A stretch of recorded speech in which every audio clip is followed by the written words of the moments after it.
नमस्कार, news wing TV में स्वागत है आपका। मैं हूं रफ़ी समी।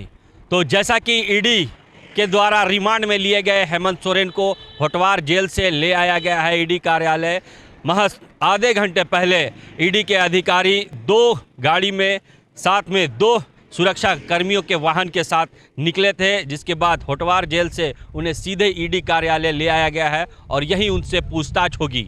जिस तरह से कई तरह की बातें सामने आ रही थी कि उन्हें कैंप जेल में रखा जाएगा, कैंप जेल को लेकर के गृह विभाग ने अनुमति दे दी थी, वहीं ईडी के अधिकारियों के द्वारा विरोध जताया जा रहा था। लेकिन पिक्चर क्लियर हो चुका है। एक बार फिर से होटवार जेल से हेमंत सोरेन को ईडी कार्यालय ले आया गया है। आप देख सकते हैं कि किस तरह से काफिले के साथ हेमंत सोरेन को होटवार से ईडी कार्यालय लाया जा रहा है। देखते हैं कि पूरे लश्कर के साथ जिस तरह से स्कॉट गाड़ियाँ गई थी हेमंत सोरेन को लाने, होटवार जेल से लेकर के चली आई है। ईडी के अधिकारी भी है। वाइट कलर की जो इनोवा क्रिस्टा दिख रही है, इसी में हेमंत सोरेन जो है वो बैठे हुए हैं और इसी गाड़ी में उन्हें जो है कोर्ट जब पेश करना था ईडी के अधिकारियों को, तो इसी गाड़ी में ले जाया गया था।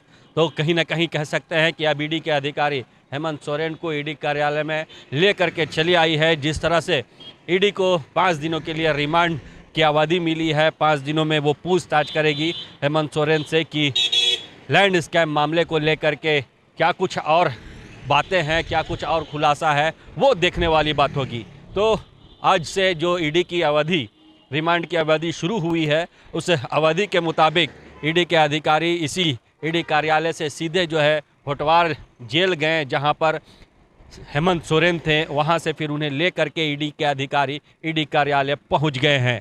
अब आज से 5 दिन तक जो बताया जा रहा है कि हेमंत सोरेन इसी ईडी कार्यालय में रहेंगे। हालांकि जैसा कि हमने पहले भी बताया कि बातें आ रही थी कि कैंप जेल में उन्हें रखा जाएगा, कैंप जेल में उन्हें शिफ्ट किया जाएगा। गृह विभाग ने अनुमति भी दी है, लेकिन ईडी के अधिकारी विरोध कर रहे थे। तो उस पर देखना होगा देर शाम क्या कुछ होता है। और दूसरी तरफ हेमंत सोरेन ने ये भी कहा था कि उनसे जो भी पूछताछ करनी हो दिन में ईडी कार्यालय में किया जाए, लेकिन शाम होते ही उन्हें होटवार जेल पुनः भेज दिया जाए, ताकि उनके जो है उन्होंने जान के हवाला का खतरा का बताया था। अब देखने वाली बात होगी कि उस पर क्या कुछ पहल होती है। लेकिन कहना गलत नहीं होगा कि जिस तरह से 5 दिन की अवधि ईडी ने मांगी थी कोर्ट से, अब जो है वो अवधि कोर्ट ने दी और उसी अवधि के अनुसार हेमंत सोरेन जो है वो ईडी कार्यालय पहुंच गए हैं। ईडी के अधिकारी जो उन्हें होटवार जेल लाने गए थे, सब के साथ में जो है हेमंत सोरेन को फिर से ईडी कार्यालय ले आया गया है और अब जो है उनसे पूछताछ शुरू कर दी जाएगी। अब इन पूछताछ में क्या कुछ खुलासा होता है और किन बातों की जानकारी ईडी के अधिकारी को मिलती है, ये देखने वाली बात होगी। लेकिन जिस तरह से ईडी ने डिमांड किया था कोर्ट से कि उन्हें 10 दिनों के लिए रिमांड में लेने की अनुमति दी जाए, इस गुहार पर कोर्ट ने 5 दिनों का जो है इजाज़त दिया है और उसी के मुताबिक आज हेमंत सोरेन को होटवार जेल से ईडी कार्यालय ले आया गया है। अब आगे क्या कुछ होता है, क्या जानकारी मिलती है ईडी को, इस पूरे बाबत ईडी को और क्या सफलता मिलती है, ये देखने वाली बात होगी। न्यूज़ विंग के लिए रांची से सहयोगी राकेश के साथ रफ़ी समी। शाश्वत तीर्थ समेत शिखर जी की वरदानी छांव तले मधुबन में परम पूज्य शंकर समाधान प्रवर्तक भावना योग प्रणेता मुनिश्री 108 प्रमाण सागर जी की पावन प्रेरणा एवं परिकल्पना के अनुसार निर्मित किया जा रहा है एक अद्वितीय एवं अद्भुत मंदिर गुणायतन।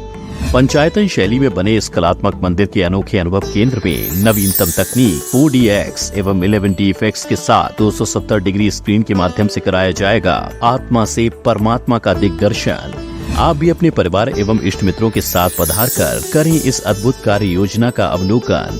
सभी देशवासियों को गणतंत्र दिवस की हार्दिक शुभकामनाएं। निवेदक गुणायतन एवं श्री सेवायतन परिवार।